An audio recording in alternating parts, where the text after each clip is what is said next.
namin ang aming mga puso at sa lahat ng aming marinig, ito'y aming maipamuhay. Wala kami ibang nais may tanghal kundi ikaw lamang, O Diyos, hindi ang aming sarili.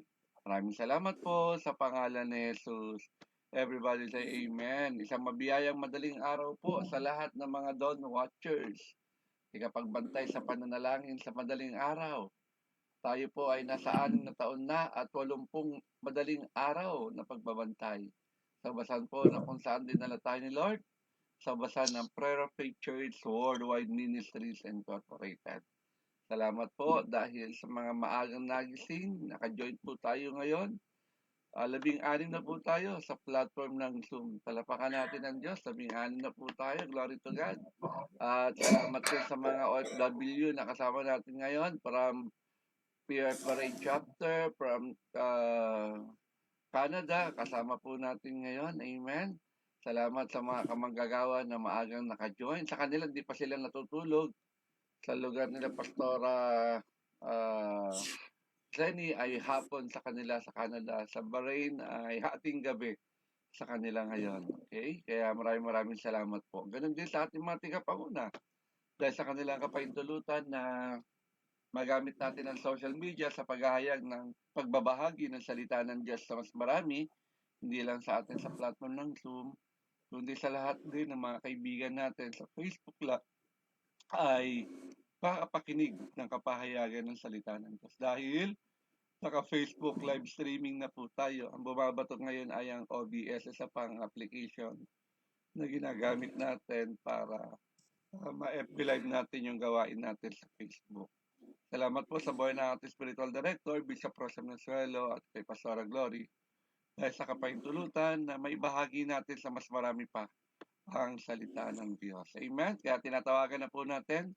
May 28 na po ngayon, 2026, malapit na. Countdown natin. Nasa 25 days na lang tayo. Praise God. Kaya tinatawagan na po natin ang ating pastora sa lugar po, Pakuna, sa lugar ng ating gawain sa POF Angeles City Chapter. Walang iba kundi sa Pastor Raquel Nipal Reyes. Na, it's your turn. Amen. Naririnig po? Loud and clear, loud and Malinaw clear. po. Amen. God is good. All the time. All the time. God is God is good. Tunay napakabuti ni Lord. At ang ganda yung mensahe na binigay sa atin ngayon sa araw na ito. At bago ang lahat ay binabati ko ang ating mga tagapanguna, kay Bishop Ross, kay Pastor Glory, ang ating si Pastor Alex, Pastor Jay, at sa mga naki-join ngayon sa ating Dawn Watch Prayer at sa mga nasa live streaming. Naka-live po ba tayo ngayon? Amen. So, blessed morning po sa ating lahat. At ayan, so dadako na po tayo sa ating teksto sa oras na ito. Ito ay hango sa Kawikaan chapter 4 verse 22-27. Ayan po na nasa screen na po. Amen. Ayan, at babasahin po natin sa verse 20 sa Kawikaan chapter 4. Aking anak, salita ko ay pakinggan mong mabuti. Pakinig mo ay ikilig sa aking sinasabi. Huwag itong babayaang mawala sa paningin, sa puso mo ay iukit ng mabuti at malalim. Pagkat itong kaalaman ay daan ng buhay, nagbibigay kalusugat, kagalingan ng katawan. Ang puso mo'y ingatang mabuti at alagaan, pagkat iyan ang siyang bukal ng buhay mo tinataglay. Ilayo mo ang iyong bibig sa salitang mahalay. Ilayo ang labi sa kasinungalingan. Palaging sa hinaharap ang pukol ng iyong tanaw. Ituon ang iyong pansin sa iyong patutunguhan. Siyasatin mong mabuti ang landas na lalakaran, sa gayon ang lakad mo ay laging matiwasay. Last verse, verse 27, huwag kang liliko sa kaliwa o sa kanan, humakbang ng papalayo sa lahat Amen. ng kasamaan. Tayo po ay umuko at manalangin. Yes, Lord God. Salamat Panginoon sa umagang ito, sa aming Donald's Prayer. Ito ay aming itinataas at pinapupurihan. Salamat Lord sa paggising mo sa amin. At ikaw po, O Diyos, ang aming Diyos na buhay na pinaglilingkuran. At Lord, ano man ang aming mga karumihan, ano man ang aming nagawang pagkukulang, pagkakamali, ano man po ang aming nasambit na isip, naramdaman na hindi kalugod-lugod sa iyong harapan. Panginoon, kami ay nagpapakumbaba, humihingi ng kapatawaran. At sa mga nakasakit sa amin na amin na rin pong pinapatawad. At Lord, sa oras na ito, ay ikaw po, O Diyos, ang siyang manguna at maranasan namin ang iyong presensya at ang iyong kapangyarihan. Salamat, Lord, sa iyong gagawin.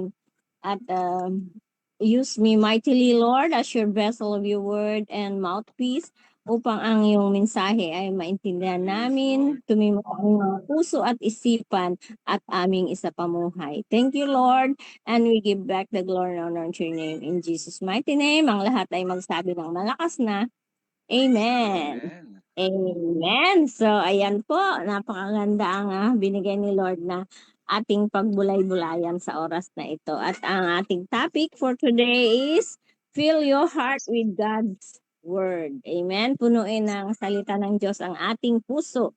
So, ayan po, sabi sa Isaiah chapter 40, at sabi dito sa chapter 40 sa Isaiah, verse 8, ang damo ay natutuyo. Ang bulaklak ay nalalanta, ngunit ang salita ng ating Diyos ay mamamalaging Amen. magpakailanman.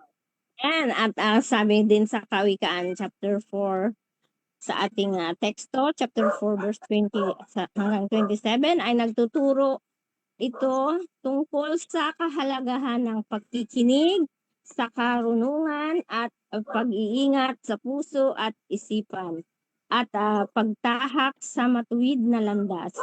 Ang pagpuno ng puso ng salita ng Diyos ay isang espiritual na proseso na nangangailangan ng dedikasyon at tamang gawa tulad ng paglaan ng oras araw-araw para magbasa ng Biblia. Maari kang gumamit ng Bible apps, mga kapatid.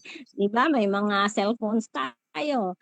So, pag nilay-nilayan ang salita ng Diyos, hindi po sapat na basta binasa o magbasa lamang. Idalangin at pagbulay-bulayan ang mga talata na iyong nabasa upang lubos na maintindihan ang mensahe nito para sa iyong buhay. Amen?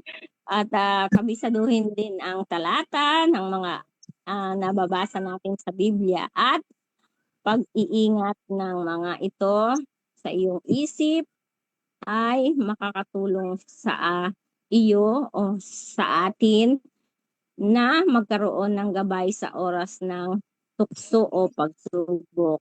Amen. Makinig sa mga turo, sermon o mga awiting sumasamba ng nakabase sa salita ng Diyos. Amen. Kaya pinakamahalagang paraan upang mapuno ang puso ng salita ng Diyos ay ang pagsunod sa mga utos at aral nito sa iyong pang-araw-araw na pakikipagkapwa-tao sa pamamagitan ng patuloy na pagpapakain sa iyong espiritu ng mga katotohanan ito. Ang iyong puso ay unti-unting mapupuno ng kapayapaan at karunungan na nagmumula sa Diyos.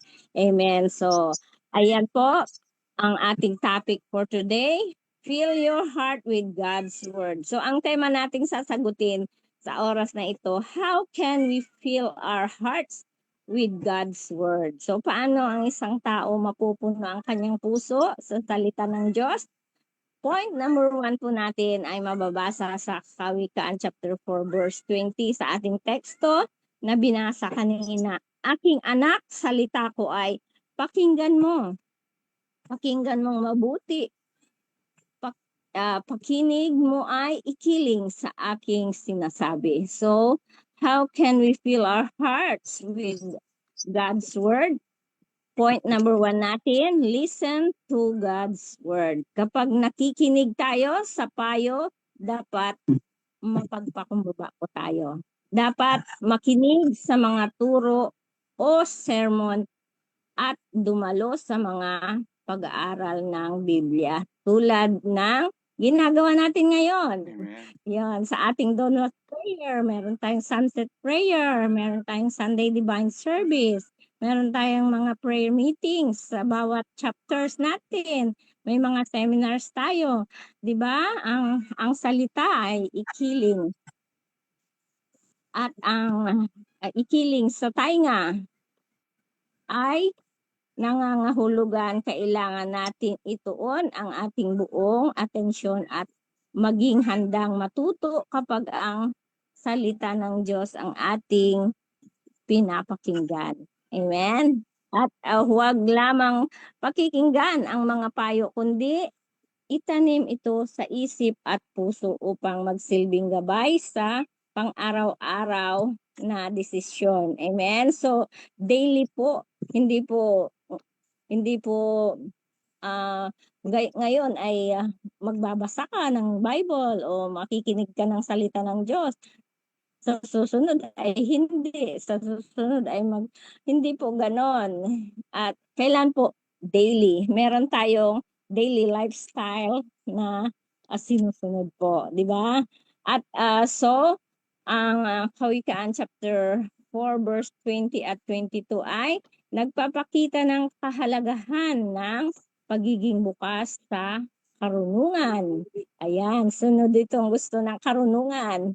Amen, lahat po tayo ay gusto ng karunungan. Bukas sa karunungan at ang Diyos ay nagpapaalala sa kanyang mga pangako at paglalagay ng kanyang mga turo sa puso natin. Amen. Ito ay nagdudulot ng pag-asa at nagpapalakas ng loob sa bawat pagsubok na ating hinaharap. Amen. Sabi sa Kawikaan chapter 22 verse 17 at 18, pakinggan mo at pag-aralang mabuti ang aking ituturo. Ito ay nagdudulot sa iyo ng kaligayahan kung isa sa ulo mo. So, ayun po. Kaya may memory verse po tayo. Amen? Gusto ni Lord ang pinakamabuti para sa atin. Amen? Kapag pinapayuhan niya tayo, ginamit ang kanyang salita, mga kapatid, ipinapakita ni Lord na mahal ka niya. Sabihin mo sa iyong katabi, mahal ka ni Lord. Amen? So, mahalagang makinig at sumunod sa mga payo sa Biblia. Kaya't ang kaya't ang pananampalataya natin ay bunga ng pakikinig at ang pakikinig naman ay bunga ng pangangaral tungkol kay Kristo. Silang susi ng kaligtasan. Amen? So, ang kaligtasan ay nagmumula sa pakikinig ng salita ng Diyos. Piliin po makinig katulad ni Maria nung dumalaw si Jesus sa kanilang tahanan. Amen. Ano po ang ginawa ni Maria? Siya ay nakinig ng nakatanghod sa harapan ng ating Panginoon. Nakinig ng Word of God, ng turo. Amen? At anong ginawa ni Martha? Ay siya ay naging busy. Amen, naging busy sa paghahanda ng ihahain niya sa mga bisita. So, anong mas piliin po natin? Ang pakikinig katulad ni Maria, makinig ng salita ng Diyos. So, ang kahalagahan ng pangaral sa salita ng Diyos ay upang maipahayag ang mensahe ni Kristo Jesus. Amen. At ang pananampalataya ay nagmumula sa pakikinig sa salita ng Diyos at ito ay dapat ipinapahayag sa pamamagitan ng pangangaral. So, ayan po. Kaya nangangaral po tayo ngayon sa oras na ito. So, ayan po. Ang ating point number 1, paano ang isang tao mapuno ang kanyang puso ng salita ng Diyos? Makinig ng salita ng Diyos. Listen to God's word. Amen? Dako na po tayo sa ating point number 2. How can we fill our hearts with God's word? Sabi sa verse 21 and 22 sa ating teksto, huwag mo itong babayaang mawala ang paningin sa puso mo. Ay iukit ng mabuti at malalim. Pagkat ito'y kaalaman ay daan ng buhay, nagbibigay ng kalusugat kagalingan sa katawan. So, paano ang isang tao ay mapupuno ang puso ng salita ng Diyos? Point number 2, focus to God's word. Mag-focus po sa salita ng Diyos. Amen? So, mahalaga ang focus, mga kapatid. Ano ang pinagpupukusan mo ngayon? Si Jesus ba o ang mga taong naninira sa'yo? Ang mga sanlibutan ba na mga gawain mo? So, dapat po ay focus po tayo sa salita ng Diyos. So, bakit tayong mag-focus sa salita ng Diyos? Sapagkat sinabi sa Hebrew chapter 12 verse 2, ituon natin ang ating mga mata kay Jesus na siyang nagpasimula ng at nagpagganap ng ating pananampalataya. Amen. So dapat diretsong tingin po tayo. Ituon natin ang paningin at pansin sa mga bagay na mabuti at positibo. Huwag po tayong magpa-sidetrack. Amen? Iwasan natin magpaakit sa mga makasalanang tukso sa paligid na maaring makasira sa ating direksyon. So, dapat nakaukit na ang iyong puso, ang salita ng Diyos, at nakatuon lagi ang iyong paningin kay Jesus. Amen? At pawang ang kabutihan lamang ang focus natin sa buhay. Amen? So, dapat focus lang. Si Pedro nga, di ba? Bakit siya nakalakad sa ibabaw ng tubig? Dahil siya kay Jesus. Amen? At ngunit nung na-distract siya sa kanyang paligid, amen, siya ay lumubog. Kaya siyasatin at pag-isipan ng mabuti ang bawat direksyon bago humakbang. Huwag liliko sa kaliwa o sa kanan. Manatili lamang sa tamang landas at lumayo sa lahat ng uri ng kasamaan. So yan po ang ating point number 2. Paano ang isang tao mapuno ang puso ng salita ng Diyos? Point number 2, focus sa salita ng Diyos. Focus on God's word. So, dako na po tayo sa point number 3. Sabi sa Kawikaan chapter 4 verse 24 sa ating teksto, ilayo mo ang iyong bibig, ang salita ng mahalay. Ilayo ang labi sa kasinungalingan. So, paano ang isang tao mapuno ang puso ng salita ng Diyos? Point number 3, be careful on how to live with God's word. Mamuhay po tayo ayon sa salita ng Diyos. Kaya paano mamuhay ayon sa salita ng Diyos? Sabi po sa Efeso chapter 5 verse 15. Kaya't mag-ingat kayo kung paano kayo mamumuhay. Mamuhay kayong tulad ng matalino. O sino po dito gustong maging matalino? Amen? Lahat po tayo, di ba? At di tulad ng mga mangmang.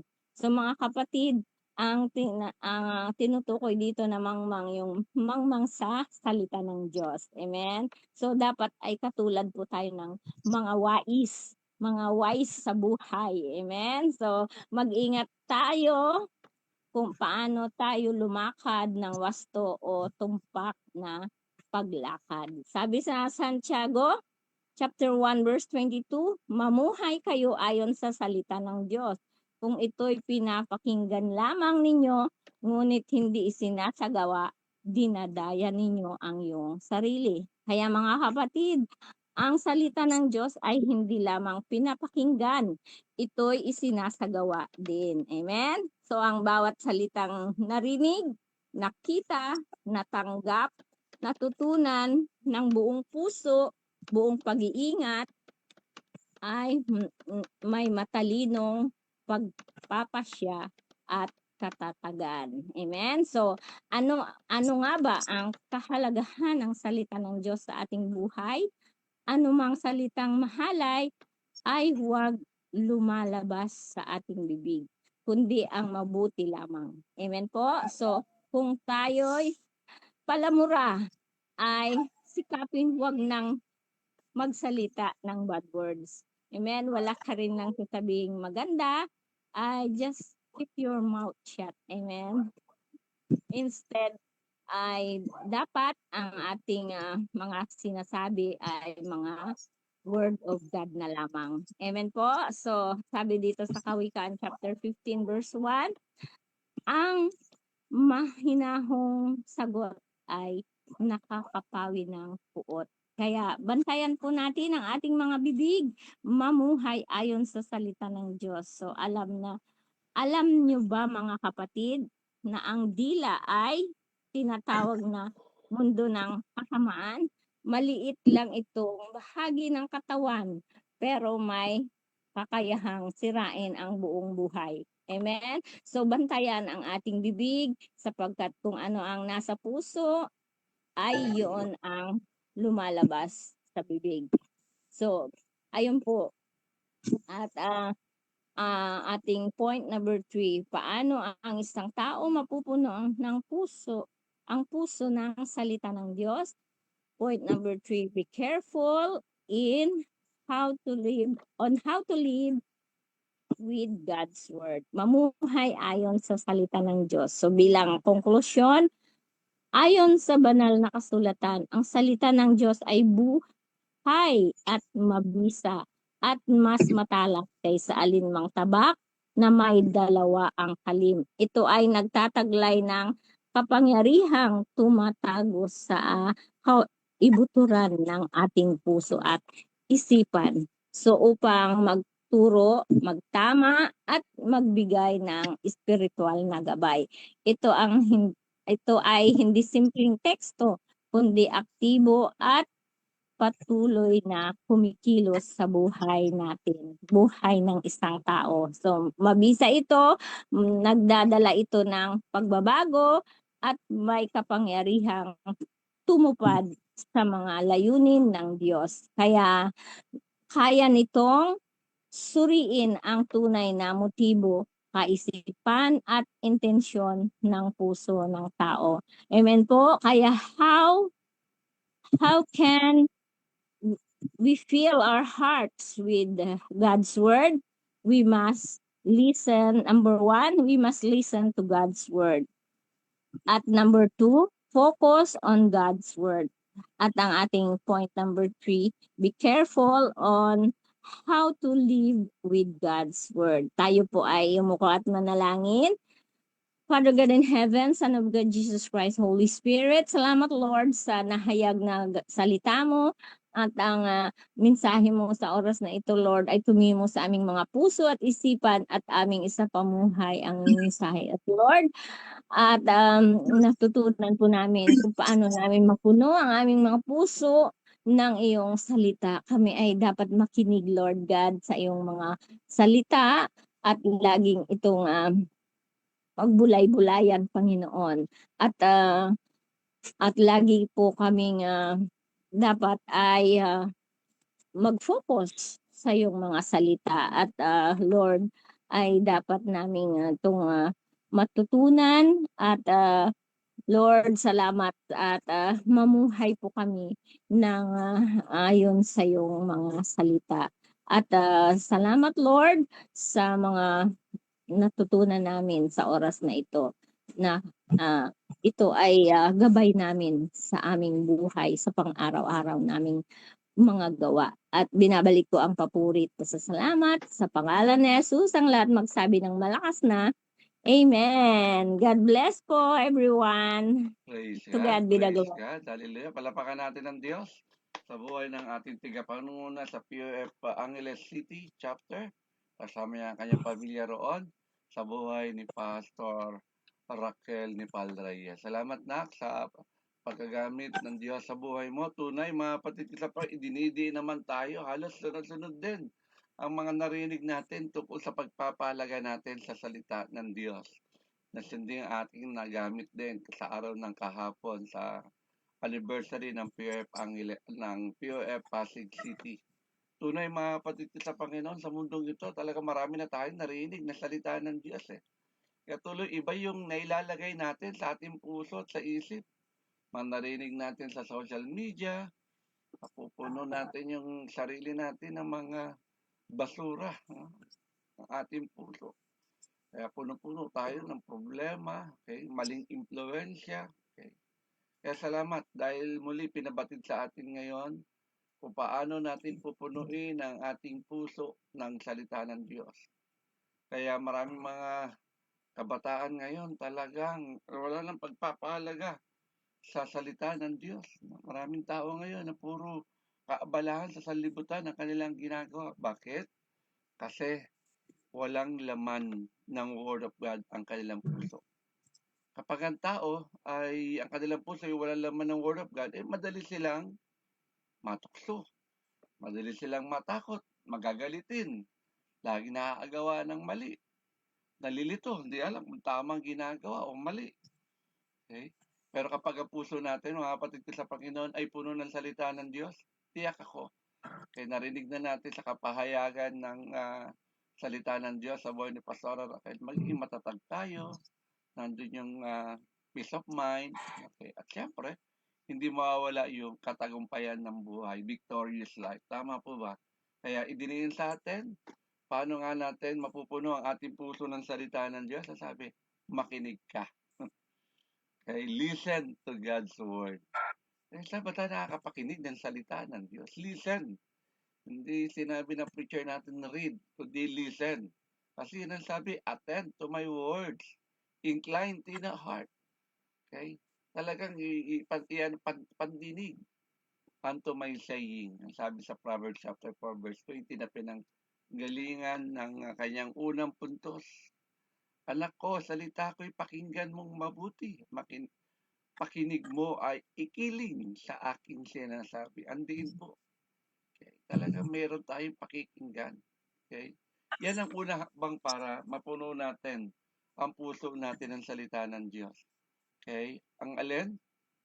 Ang matutong makinig. Sa kabasa ng Proverbs, ang dami nating pagkakataon na makapakinig, hindi lang tuwing araw lang ng linggo o araw lang ng prayer meeting. Araw-araw. Kaya lagi kong ini-encourage ang lahat ng manggagawa. Huwag natin panghinayangan yung data na magagamit natin. No? Kaya God and just talaga magpo-provide niyan. Amen? Hindi sapat na narinig lang natin ang preaching o mabasa natin paminsan-minsan ang Bible. Kailangan natin buksan ang ating spiritual ears. Kala natin itong pandinig lang physical ang nagpapahalaga sa salita ng Diyos. Kundi dapat yung ating spiritual ears. Okay, yan ang mahalaga mabuksan natin para sa pag yan ay bukas, ako na nagsasabi sa iyo, hindi ka liliban sa ganitong pagtitipon. Pero kung sarado pa yung spiritual ears mo, ay, sarap ng tulog mo, nakapikit pati mata mo. Amen. Hallelujah. Kapag tayo nakikinig ng Word of God, ano ba ang nagiging nito? Epekto sa atin? Siyempre, lumalakas yung faith natin. Kasi nang sabi sa atin, Romans 10:17, then faith cometh by hearing and hearing by the Word of God. Sa pamamagitan lamang ng pakikinig at pakikinig ng salita ng Diyos, tunay ang ating pananampalataya ay tumitindi lumalakas. At syempre, hindi tayo kayang dayain ng sanlibutan ito. Malinaw yung direksyon natin sa buhay. Alam natin kung ano yung purpose natin sa mundong ito. Nakakaiwas tayo sa paggawa ng mga mali, kasalanan. Kung paano ang ating Panginoong Yesus tinukso ng 3 beses. Tama po ba? Alam naman po natin yun eh. Pero na ginamit din niya ang salita ng Diyos. Nasusulat din naman. Kung wala tayong napakinggan salita ng Diyos, hindi mo masabing nasusulat din naman dahil hindi mo alam eh. Tama po ba? Kaya lagi pakinggan natin ang salita ng Diyos. Ilagay natin ito sa ating puso. Sabi nga ng ating preacher, di ba, inilimbawa niya si Maria. No? Habang si Marta Arbala sa kusina ay paano magbagay yung ginagawa niya. Pero si Maria, nasaan siya? Nakatanghod. Nasa paanan siya ng ating Panginoong Jesus. Ano ginagawa niya doon? Nakikinig siya ng salita. Amen? Ng Word of God. Kaya ano sinabi ng ating Panginoong Jesus? Ano daw? Better part. Yung pinili ni Maria. Better part. Ano yung better part? Mas mahalaga kaysa doon sa bagay na ginagawa ni Martha. Okay? Kaya ang pakikinig natin ng salita ng Diyos, tandaan na nito, mas mahalaga ito kaysa sa anumang kaabalahan na inaalok sa atin ng sanlibutan. Tama po ba? Parang ano yan eh, parang estudyante sa loob ng classroom. Kahit gaano kagaling yung teacher, kahit gaano kaganda yung lesson, no? Kung hindi naman nakikinig yung estudyante, may matututunan ba siya? Wala. Ganun din sa ating spiritual life. Kung hindi tayo attentive sa Word of God, mahirapan tayong lumago. Yung ginagawa natin ngayon every morning, okay, naging attentive tayo kahit na pupungas-pungas tayo. Pero kapag biglang naramdaman mo yung udyok ng Holy Spirit, nagiging attentive, pinawawala yung antok mo. Amen? Ibig sabihin, gising ang iyong spiritual ears. Amen? Kaya maglalagi tayo, sabi ng ating preacher, ng oras, araw-araw, lagi makapakinig ng preaching, magbasa ng Bible, at lagi manalangin. Isang dahilan kung bakit tayo may dawnwatch prayer at sunset prayer. Lagi pray without ceasing. At ang pangalawa idinin sa atin, how can we fill our hearts with God's Word? Focus on God's Word. Focus. Huwag lang natin hayaan na narinig lang natin. Hindi sapat na tayo makapakinig lamang. Dapat nakafocus din tayo sa Word of God. Kasi maraming distraction sa buhay natin ngayon. Maraming kaabalang ibinibigay ang mundong ito. Kaya na-distract tayo. Kaya manatili tayo doon sa direksyon na nais ng Diyos. At malalaman lang natin yan through His Word. Kapag may salita tayo ng Diyos, nakapokus tayo, hindi ka magiging masakitin. Opo. Okay, bakit? Kasi ang salita ng Diyos, nagbibigay ito ng kagalingan sa atin. Okay? Hindi ka madadaya ng salibutan. Bakit? Kasi ang salita ng Diyos, kapag nakapokus tayo, magbibigay ito ng wisdom sa atin. Siyempre, hindi tayo mapanghihinaan. Yung spiritual strength, taglay natin because we have the Word of God. Ang salita ng Diyos, ang tanging ang sandata natin ng ating tabak, the sword of the Spirit. Okay, that is the Word of God. Kung wala kang nakikidigma ka, wala kang sword, paano ka didigma? Katawan lang, ibabangga mo sa kaaway mo? Hindi. Kahit na balot tayo, helmet of salvation, breastplate of righteousness, shield of faith, belt of truth, shoes of the gospel of peace. Kung wala ka naman hawak na sword, ano yung sword natin? Sword of the Spirit, the Word of God. Amen? Kaya pahalagaan natin ito. Napakalaga niyan. We need to focus. Look unto Jesus, the author and finisher of our faith. Tama po ba? Focus. Kailangan. Huwag tayo ma-distract. Okay? Dahil ang kaaway dyan magaling. Marami siyang sasabihin sa'yo para hindi mo magawa yung bagay na pinagagawa ng Diyos sa'yo. Kapag yan, na-distract tayo, ano yung halimbawa ng ating preacher? Si Pedro. Di ba, habang nakafocus siya sa ating Panginoong Jesus, naglalakad sa tubig. Pero nung na-distract siya, nung malakas na alon, yun na, lumabog na siya. Bakit? Nakapasok yung takot, nakapasok yung doubt. Kaya mga kapatid ko, sa panatilihin natin, nakapokus tayo. Amen? Nakapokus ang ating puso, ang ating isip kanino? Sa ating Panginoong Jesus. Okay? Ano mang kaguluhan meron sa mundong ito, tiyak ako, mapagtatagumpayan natin ito. At yung panghuli na diniin sa atin, paano natin mapupuno ang ating puso ng salita ng Diyos? Wow, may pag-iingat sinasabi. Okay? Be careful how to live with God's Word. Mag-ingat daw tayo. Paano natin may pamuhay ang salita ng Diyos? Kasi ang Word of God, hindi lang dapat ito pinakikinggan at tinitignan. Dapat ito ay maging lifestyle natin, isinasa buhay. Kapag puno ang puso natin ng salita ng Diyos, kapatid, napakaganda ang magiging resulta nito. Tunay bilang mga mananampalataya, hindi lang tayo hearer ng Word of God, kundi mga doer tayo. Sabihin natin doer. Okay? Tayo yung tigapaganap ng Word of God. Ibig sabihin ay nakikita, gaya ng sinabi ng supporting verse ng ating preacher, be a doer of word and not hearers only. Hindi lang dapat tayo tigapangkinig, kundi dapat doers din tayo. Okay? Marami nang binigay na halimbawa ang Biblia sa atin. Ang taong nakinig at sumunod sa salita ng Diyos, ng ating Panginoong Yesus sa kanyang parable, no? Ano nangyari? Para siyang taong nagtayo ng bahay ng pundasyon ay bato. Dumating man ang bagyo, hindi siya babagsak. Pero kapag tayo nakinig lang at hindi natin ipinamuhay, para kang nagtayo ng bahay sa buhanginan. Pag dumating ang bagyo, tiyak ako yung bahay na itinayo maaanot, babagsak. Kaya ang buhay na nakabase sa Word of God, tiyak ako, matatag ito. Okay? Marami naman sa atin dito, marunong magluto. Kasi din natin.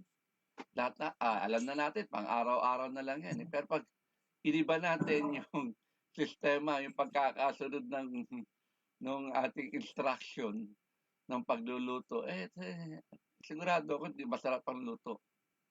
Parang sa pagbabasa din natin yan, parang sa pamumuhay natin ng salita ng Diyos yan.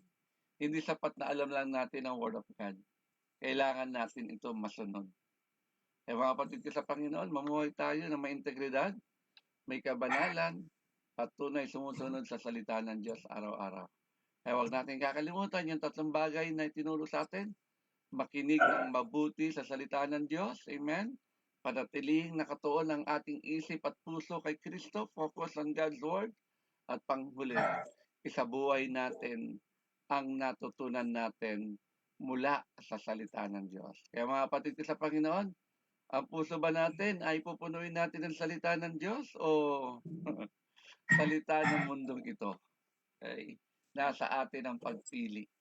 At salamat kapatid dahil kasama ka ngayon sa Don Juans, nakikinig ka ngayon sa Facebook Live, naniniwala ko, pinupuno natin ngayon ang ating puso ng salita ng Diyos.